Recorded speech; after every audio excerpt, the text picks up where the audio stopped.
Dice Huineng, se te ha dicho que te dejes guiar por el Buda, la ley y el Sangha, la comunidad de buscadores, pero yo te digo que te guíes únicamente por ti mismo.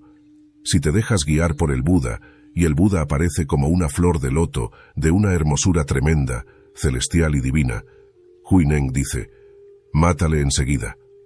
No esperes ni un minuto porque es tan fascinante que te puedes perder. Destrúyele. Despídete, dile adiós. Dile, vale, gracias, pero apártate de mi camino. No te dejes guiar por el Buda, dice Huineng, un seguidor del Buda. No te dejes guiar por la ley, por el Dharma. No te dejes guiar por el Sangha, la comunidad. Te digo que simplemente confíes en ti mismo. Cuando te quedas solo, completamente solo, esencialmente solo, entonces has llegado. Si hay algo más como objeto, entonces todavía no has llegado, sigue persistiendo la dualidad, que ha hallado un nuevo modo de ser. Cuando solo es uno, entonces se ha llegado, así que confía solo en ti mismo. Dice Huineng, mi consejo es que al no tener nada que hacer, te tomes un descanso, y aunque aparezca el bárbaro de ojos azules, Bodhidharma, solo podrá enseñarte a no hacer nada. Vístete, come y mueve las tripas, eso es todo. Ni muerte, ni temor, porque no hay nadie que muera. No hay transmigración ni temor, porque no hay nadie que transmigre. Siempre es aquí. No hay ningún sitio al que ir. Cuando Huineng se estaba muriendo, hubo alguien que preguntó, ¿a dónde vas, maestro? Huineng abrió los ojos y dijo, ¿qué tontería de pregunta es esa? ¿Dónde se puede ir? No hay sitio alguno al que ir. Uno siempre está aquí y ahora. ¿Te has dado cuenta de esa cualidad de consciencia? Siempre estás aquí y ahora. No puedes estar allí y luego. ¿Cómo podrías estar allí luego? Cuando llega ese mañana siempre aparece como presente, nunca llega como un mañana. Cuando se ha ido es ayer, cuando todavía no ha llegado es mañana, pero siempre que está aquí es hoy, y solo puede ser en el hoy. No puede ser en el ayer, no existe. No puede ser en el mañana, pues todavía no es. Siempre eres aquí y ahora. ¿Te has dado cuenta de ese fenómeno? No puedes estar en ningún otro lugar. Huineng dijo, ¿a dónde podría ir? No hay ningún sitio que ir, ni nadie que vaya. Soy uno con el todo. No hay muerte alguna que temer, ni transmigración a la que temer, ni nirvana que alcanzar, ni iluminación a la que llegar. Intenta ser tan ordinario como te sea posible, sin tener que hacer nada. Ese es el enfoque zen. No hay que hacer nada. No hay nada que hacer. Uno solo tiene que ser. Tómate un descanso y sé ordinario y natural. Come tus alimentos, duerme y mueve las tripas. El zen es la manera natural, el camino natural. Ser natural es el camino. Libera la mente. No hagas el mal intencionadamente, ni hagas el bien deliberadamente. No te aferres a nada. Eso es el Tao. Y con eso basta. No te aferres a nada. A veces te aferras al dinero, a veces a la esposa, al marido, y a veces empiezas a aferrarte interiormente a Krishna y a Cristo. No te aferres a nada. Solo entonces podrás llegar al verdadero fin del mundo, y el fin es el principio, y el caos es creación. Otro maestro zen, Aixuan Chien, dice, aquí, donde estoy, no hay verdad alguna que pueda comunicarte. Mi deber es aligerar la pesada carga de peso muerto que llevas a la espalda. Mi misión es destruir todo aquello que te ata y te convierte en un esclavo. Mi deber es matar todo aquello y a todo aquel que se interponga entre ti y tú mismo. La gente zen es en verdad de una cualidad distinta. Es imposible hallar esas expresiones en otros lugares. Es imposible encontrar declaraciones tan rebeldes, expresiones tan fieras, tan radicales y tan vivas. Han pasado cientos de años, pero Xuan Chen continúa siendo un rebelde. No se puede edificar una tradición basándose en él. El zen es la única religión que no se ha convertido en una tradición. No puede ser. No permite que nada se asiente. Ni siquiera le permite la entrada al Buda. Ni habla acerca de la verdad. Lo que dice es, aquí, donde estoy, no hay verdad alguna que pueda comunicarte. Apartamos todo lo que está en medio. Y cuando no queda nada, es la verdad. Cuando te hallas esencialmente desnudo, en tu desnudez esencial, cuando no te queda nada, excepto tu puro ser, eso es la verdad. Sí, Xuanqian tiene razón. Aquí, donde estoy, no hay verdad alguna que pueda comunicarte, y eso es lo que yo también les digo. Aquí, donde estoy, no tengo ninguna verdad que ofrecerles. Lo único que hago es apartar las mentiras de ustedes, las mentiras que se han acumulado a lo largo de los siglos, las concepciones falsas, las nociones absurdas. Las retiro poco a poco.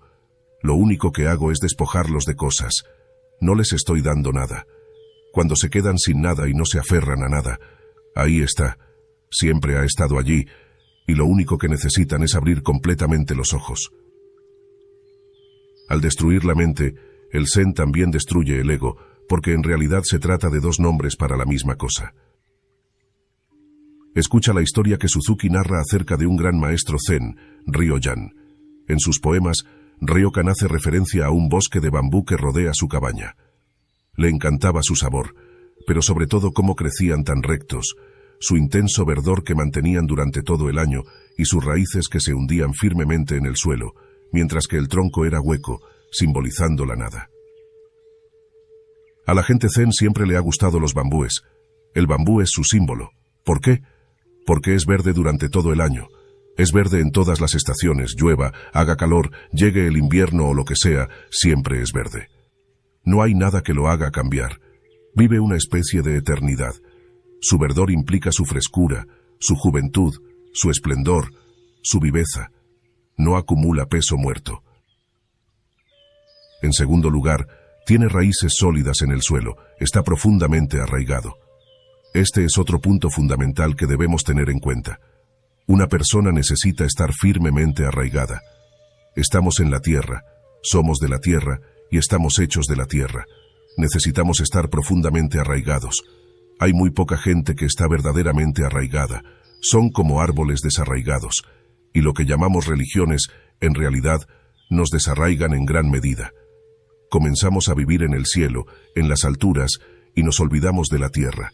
De hecho, no solo nos olvidamos, sino que nos han enseñado a estar en su contra. La condenamos. Entonces, ¿cómo podemos estar arraigados si condenamos la tierra? El Zen tiene raíces profundas en el mundo. No está en contra del mundo, sino más allá de él. Recuérdalo. No te enseña ninguna religión que se oponga al mundo, sino una religión que está en el mundo, aunque sea de otro mundo. Dice, vive en el mundo pero no seas del mundo. No te dice que renuncies al mundo. Ese es también mi punto de vista, y por ello mi amor por el Zen. Vibramos en la misma longitud de onda. El bambú está muy enraizado, y se eleva mucho hacia el cielo, hasta una altura imposible. Un bambú es un árbol muy delgado, pero derrota a muchos árboles. Se eleva a gran altura. Se mueve con el viento sin miedo porque está enraizado en la tierra. Canta 1001 canciones en el cielo, pero no está contra la tierra. Tiene alas, pero también cuenta con raíces. Y la tercera cosa, que es muy significativa, está vacío por dentro. Y así es como debería ser el ser humano. Enraizado, siempre verde, joven, fresco, vivo, palpitante, desbordante de energía, bailando y celebrando, y no obstante, vacío por dentro. Vacío como un bambú. Ryokan debe haber amado muchísimo el bambú, porque compuso muchas canciones sobre... También pintó muchos bambúes. A Ryokan le gustaba esa característica del bambú, esa característica de vaciedad. Se dice que en una ocasión, un joven brote empezó a despuntar, asomando por el suelo de la cabaña. A Ryokan le interesó. Al final, al ver que crecía demasiado para lo pequeño que era el cobertizo, empezó a quitar el techo. Piensa en ello. Un bambú empezó a crecer dentro de la cabaña. Pero a Ryokan no se le ocurrió arrancar el bambú, sino que quitó el techo porque el bambú necesitaba cielo, más espacio. La casa no era tan importante como el bambú vacío que crecía en el interior, como ese bambú tan vivo. Pero entonces pasó algo más. Empezó a quemar el techo con una vela. Cuenta Suzuki, ¿le pareció que ese era el modo más sencillo de lograrlo? Tal vez no tenía tal cosa en la cabeza y solo pretendió dar un poco más de espacio al brote, y al ver la vela que estaba cerca la utilizó. No, yo no creo que fuese de esa manera. Así es como trabaja la gente Zen. Si pueden destruir algo, lo destruyen por completo. Si debe destruirse, entonces debe hacerse por completo. Y para ello toman medidas drásticas. Quemar el techo fue una medida drástica, dice Suzuki. Pero por desgracia el tejado se incendió más de la cuenta y toda la casa, junto con el bambú, acabó totalmente quemada. Suzuki dice por desgracia. Pero no tiene razón. Ryokan sabe que no es por desgracia. Eso es exactamente lo que quiso, que el tejado desapareciese con el resto de la casa, que toda la casa desapareciese. Cuando en tu interior empieza a crecer un bambú, cuando algo nuevo empieza a crecer interiormente, llámalo meditación o llámalo zazen. Cuando algo nuevo empieza a crecer en tu interior, la mente es la estructura que lo rodea. Como al principio siempre empiezas con la mente, no hay otro modo de comenzar. Si has venido a verme, has venido a causa de la mente. Si has empezado a meditar, has empezado a causa de la mente. Incluso si estás escuchándome hablar contra la mente, estás escuchando desde la mente, así que todo pertenece a la estructura de la mente. Ese tejado, esa estructura, esa cabaña, es la mente, y el bambú crece en su interior. Ryokan quemó el tejado. Suzuki dice, por desgracia, el fuego se le fue de las manos, y no solo quemó toda la estructura, sino también el bambú. Naturalmente, Suzuki cree que cuando se quema el bambú es por accidente. Pero no, no es así.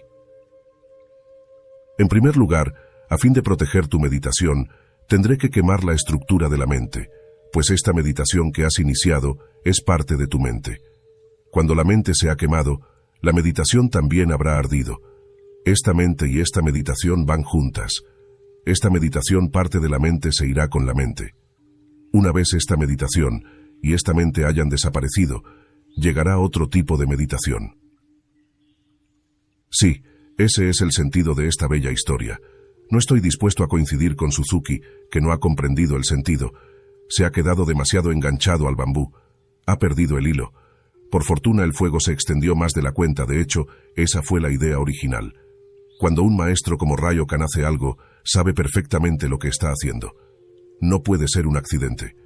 Todo se lleva a cabo con atención total, con una consciencia total y absoluta. Eso es lo que pretendió hacer. La estructura debía desaparecer y el bambú con ella. La mente debe desaparecer y la meditación que iniciaste con la mente también desaparecerá. Y luego llegará otro tipo de meditación que no tendrá nada que ver contigo, un algo totalmente discontinuo. Es discontinuo respecto de ti. Proviene de Dios, del todo, y se trata de un regalo. No ha sido creado por ti, es un suceso. Ahora adentrémonos en la historia principal. Un monje llegó ante un maestro buscando ayuda para resolver una de las preguntas clásicas de la dialéctica Zen.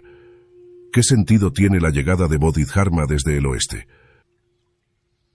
Se trata de un koan, como ya he explicado. Es como preguntar, ¿qué sentido tiene que el sol aparezca siempre por el este? O, ¿qué sentido tiene la luna llena? En cierta ocasión alguien observaba a Picasso mientras éste pintaba. Le observó muy de cerca, y cuando la pintura estuvo acabada, preguntó, ¿qué sentido tiene su pintura? Y Picasso se enfadó muchísimo. Casi le dio un ataque de rabia, y gritó, «Vete a preguntarle a la rosa del jardín qué sentido tiene la rosa. No comprendo por qué hay gente que me pregunta por el sentido.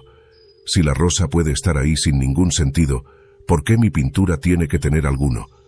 ¿Por qué toda esa necesidad, esa constante obsesión con el sentido? El sentido pertenece a la mente. Se trata de un juego de la mente. La mente siempre anda preguntando, ¿cuál es el sentido? Y en este caso se trata de esa pregunta. Bodhidharma fue de la India a China. Entró en China por el lado oeste. Tenía que hacerlo por algún sitio. Ahora bien, los maestros Zen dan ese koan a sus discípulos. ¿Por qué llegó Bodhidharma desde el oeste? ¿Por qué? ¿Por qué vino a China? ¿Por qué? Tú no le preguntas a la nube, ¿por qué has venido a China? Ni le preguntas a una estrella, ¿por qué estás ahí? Los hombres como Bodhidharma son tan puros que no existen a través del sentido de sus acciones. Simplemente existen, sin ningún tipo de sentido. No existen con ningún propósito. No son sistemáticos, sino como flores. Son gente floral. Existen sin ningún propósito, simplemente existen. ¿Qué otra cosa se puede hacer? Su existencia no es utilitaria. Ese es el sentido, que no hay sentido. Así que se da la pregunta, se da el koan al discípulo, para que piense en ella. Un monje llegó ante un maestro buscando ayuda para resolver una de las preguntas clásicas de la dialéctica zen. ¿Qué sentido tiene la llegada de Bodhidharma desde el oeste? Bien, pues este Bodhidharma es uno de los hombres más sin sentido que ha caminado nunca por la superficie de esta tierra. Es imposible pensar en alguien tan sin sentido como este Bodhidharma. A veces incluso supera al Buda Gautama. Es increíble, es fenomenal. Cuando llegó a la China, el emperador salió a recibirle a la frontera porque hacía años que llegaban noticias, rumores. Llega Bodhidharma. Bodhidharma está al llegar y es un auténtico fenómeno. El emperador se sintió muy interesado. Era el emperador Wu, así que salió a recibirle. Y cuando lo hizo se sintió un tanto embarazado, porque Bodhidharma llegó con un zapato puesto y el otro encima de la cabeza. Fue demasiado. Sí, el emperador ya había escuchado que ese hombre era un tanto extraño, pero no creía que fuese tan extraño. ¿Qué significaba? Lo primero que le vino a la mente debió ser algo así como, ¿qué sentido tenía que Bodhidharma llevase un zapato en la cabeza? Pero no le pareció adecuado preguntárselo, sobre todo frente a una recepción china, para recibir a ese hombre. Era el heredero de la transmisión del Buda. Había recibido en sus manos aquello que el Buda le diera a Mahakasyapa. Era el heredero, el sucesor del Buda. Incluso esos monjes allí reunidos se sintieron un tanto nerviosos. ¿Qué iba a pensar el emperador? Además, aquel hombre iba a destrozar su prestigio, tan maleducado y loco. ¿Qué era lo que había salido mal? El emperador tenía preparado un discurso, pero le resultaba difícil ofrecérselo a ese hombre. Se había esmerado mucho en su preparación, y los cortesanos lo habían repasado, y no tenía ningún sentido. Ahí estaba aquel hombre, de pie, ni siquiera sentado, con un zapato en la cabeza. Imagínatelo. Finalmente, el emperador preguntó, «Señor, puede que te parezca descortés, pero he de preguntarte, ¿por qué llevas ese zapato en la cabeza?» Y Bodhidharma dijo, «¿Y por qué no? El zapato se cansó mucho de llevarme tanto, así que, ¿por qué no iba a llevarlo yo?» ¿Qué está diciendo? Pues dice, no te preocupes por el sentido. Poco a poco, cuando la gente se fue acostumbrando a sus maneras, empezaron a comprender lo que decía. Se comenta que les dijo a sus discípulos, eso fue solo para que supiera con quién iba a tratar y para que nunca preguntase por el sentido de nada. Las cosas deben dejarse claras desde el principio. Así que tuve que hacer algo absurdo porque soy una persona absurda, tan absurda como una nube. Fíjate, la existencia es absurda, carece de sentido. Obsérvalo. En la existencia no radica sentido alguno. El sentido es algo creado por el ser humano. Y como no dejas de buscar el sentido por todas partes, empiezas a sentirte insignificante. Constantemente estás buscando el sentido de todo. ¿Qué sentido tiene? Y tarde o temprano te darás cuenta de que no hay sentido alguno, una gran calamidad. Y esta calamidad está sucediendo en Occidente. Los más grandes pensadores de Occidente están actualmente muy angustiados. Y su angustia es, ¿cuál es el sentido de la vida? Da la impresión de ser absurda.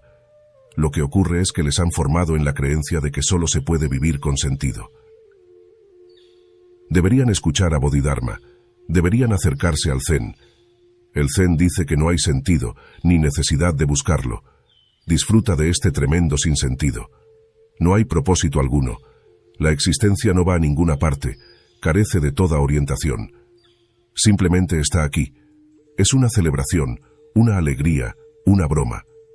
Es lo que los hinduistas llaman lila, naturaleza juguetona.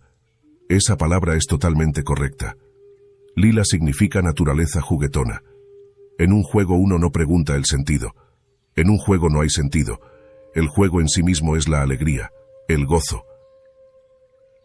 Desde entonces han aparecido muchos koans acerca de Bodhidharma. ¿Qué sentido tiene? ¿Qué sentido tiene su llegada desde el oeste? En la historia se dice, el maestro sugirió que antes de proceder con el problema, el monje debía hacerle una postración. El discípulo había llegado con una pregunta. Quería cierta ayuda. Había estado luchando con ella, tal vez durante meses o años. Es imposible comprender la paciencia zen. A veces hacen falta 20 años. Un hombre lucha y lucha con el mismo problema, un día tras otro, un año tras otro. Pasan las estaciones y él solo está ocupado en una cosa. Pierde toda conciencia del mundo. Toda su conciencia está concentrada en un único problema, que en el fondo sabe que carece de sentido. Pero tiene que trabajar en ello. Debe taladrar lo suficiente hasta que alcance el punto de no resistencia. Este hombre puede que lleve trabajando 20 años en el koan sin llegar a ninguna parte. Ha venido para pedirle ayuda al maestro. Espera alguna ayuda visible. ¿Qué puede hacer? ¿Algún tipo de indicación? ¿Un mapa? ¿Algún tipo de guía? ¿Y qué le dice el maestro? Así es como trabajan los maestros zen. Es totalmente irrelevante. El hombre pide ayuda y el maestro dice. El maestro sugirió que antes de proceder con el problema, el monje debía hacerle una postración. ¿Por qué la postración? ¿Por qué pedirle al discípulo que deposite su cabeza a los pies del maestro? Uno nunca sabe. El maestro debe haber mirado en el interior del discípulo y visto cuál era el problema. El problema no radicaba en el problema, sino en el ego. El monje debía cargar con un ego sutil, y el maestro lo advirtió. Aquel hombre luchaba con el koan. Podía haber seguido luchando durante eras y no habría llegado a ningún sitio porque el problema radicaba en otro lugar. Era egoísta. De hecho, cuando llegas ante un maestro lo primero que haces es tocarle los pies, pero él no lo había hecho. Cuando llegas ante un maestro haces una postración de manera natural, pero él llegó y pidió ayuda. La ayuda no puede ofrecerse de manera directa.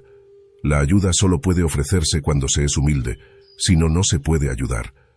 No se trata de que el maestro no quiera darla, pues sí que le gustaría, pero lo que ocurre es que no podrás recibirla a menos que sostengas el cuenco de mendigar en tu corazón, con una actitud no egoísta. Este postrarse no es más que un gesto. Solo se puede aprender cuando se abandona el ego. Sí, existen muchos tipos de aprendizaje. Puedes ir a la universidad, pues allí no es necesario abandonar el ego. De hecho, cuanto más agonista seas, mejor lo harás en la universidad, porque el ego compite, el ego es ambicioso, el ego es celoso, y el ego lucha contra los demás. Con ego tendrás más éxito. Si eres humilde no tienes posibilidad alguna de alcanzar una buena posición en la universidad. Has de ser implacablemente competitivo, has de ser violentamente agresivo, muy egoísta, has de creerte que eres el mejor del mundo. Solo entonces te lloverán las medallas de oro. Cuando asistes a la universidad vas con el ego, pero cuando llegas ante un maestro se trata de un tipo de aprendizaje completamente distinto, se trata de desaparecer. Por eso has de postrarte. Aparentemente da la impresión de que todo lo que ocurre es que llega una persona para pedir ayuda, para que le ayuden con este problema. Aparentemente da la impresión de que el maestro se muestra egoísta. ¿Por qué pide que la haga una postración? Ese es el problema de la mente egoísta. Si lees esto con un ego en tu mente, te parecerá que este maestro es egoísta. ¿Por qué no le ayuda? El discípulo tiene problemas. En lugar de dedicarse al problema, en lugar de mostrarse compasivo frente al problema, primero le pide que cumpla con una formalidad. ¿Qué clase de maestro es ese? Si lo miras de esa manera no te habrás enterado de nada. Estas historias son tan profundas que no son accesibles si se enfocan con el ego. El maestro es totalmente no egoísta. Por eso es capaz de ver y señalar exactamente dónde radica el problema. Debe haber visto en el interior del hombre. No cuesta mucho. Cuando os acercáis a mí no me cuesta nada ver dónde radica el problema. A veces no digo nada y a veces os pregunto, porque el mundo ha cambiado muchísimo, y por ello, pedirle actualmente a alguien que haga una postración puede prevenirle, pero no ayudarle. El mundo ha cambiado. Esta historia sucedió en un mundo totalmente distinto, en un entorno diferente.